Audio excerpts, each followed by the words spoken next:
Today's video is very unprompted.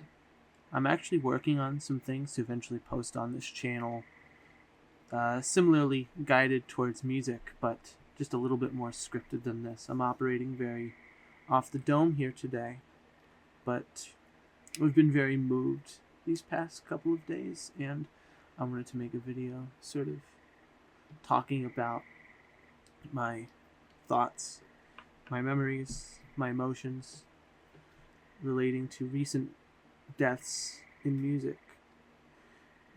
These, of course, being Sly Stone, founding member of Sly and the Family Stone, one of the most formative funk groups in history, and the Beach Boys' Brian Wilson, one of the greatest American songwriters of the 20th century, founding member of the Beach Boys, and much like Sly Stone, a creative genius.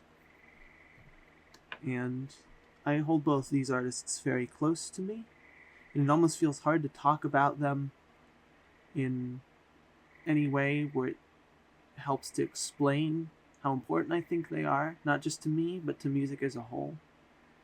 But I suppose I can try. With Sly Stone, my love of funk music and my appreciation for funk music was greatly expanded when I discovered his music. I had always enjoyed funk music, but when I heard records like Stand and There's a Riot Going On, it opened my mind to what was possible in the genre, because Sly was such an explosive figure. He was such an amazing melodist, and he had a great way with words as well. You know, some of his words may seem haphazard, but I think there's some great meaning to be derived from them when you look deeper. And records like Stand, which are wonderful political records, emphatic of the time, or There's a Riot Going On, which I think is one of the great brooding funk records ever made. It's so stewed in this sort of haze and swampy element to it. And then something like Fresh, which is lighter, but it continues on some of those sounds with the drum machines and the sort of homemade sounding element of it a little bit. They were such wonderful albums. And in those records, I feel like what Sly Stone and his band did helped to solidify funk as a genre, along with artists like Funkadelic. And it was wonderful work. It was important work, and it's still amazing work.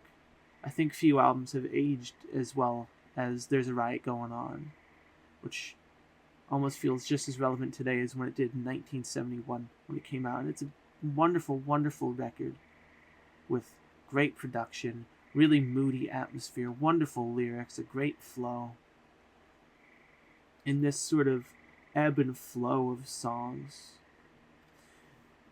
Now, sort of on the opposite coin, or opposite side of the coin rather, is Brian Wilson, whose music was so uplifting and beautiful. I myself have had a great sense of my harmonic sensibility taken from listening to Beach Boys records. And I think the first time I really heard the Beach Boys, I was a middle school student. I was in 8th grade, I want to say. And I heard Pet Sounds.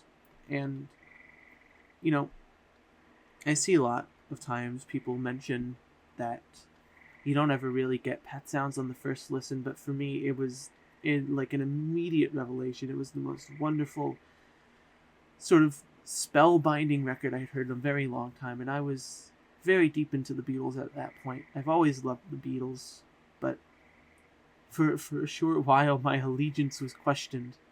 I became a deep admirer of the Beach Boys and of Brian Wilson's work, both the complete, which we got on records like Pet Sounds and Sunflower and Surf's Up and Holland, and I became an admirer of the incomplete, like the Smile album and moments on the Adult Child album, which never really saw the light of day.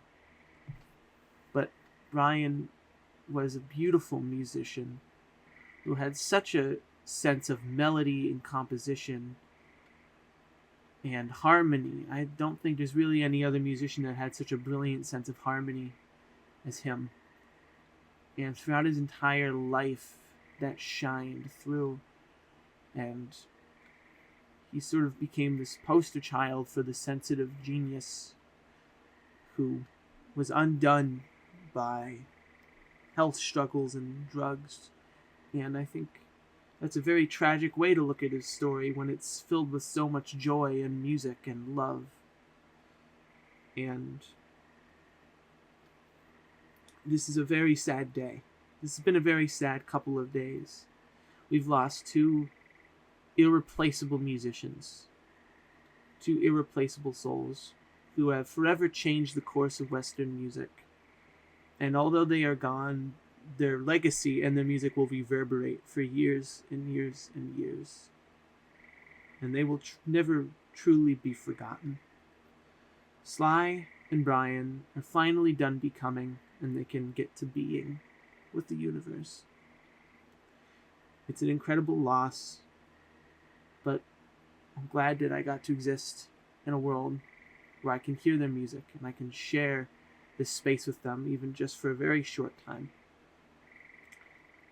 And that's really all I have to say on this. I certainly hope I came across sensible and coherent. But yeah.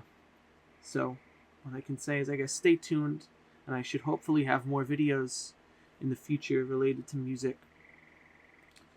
And continue to do good. Thank you for watching.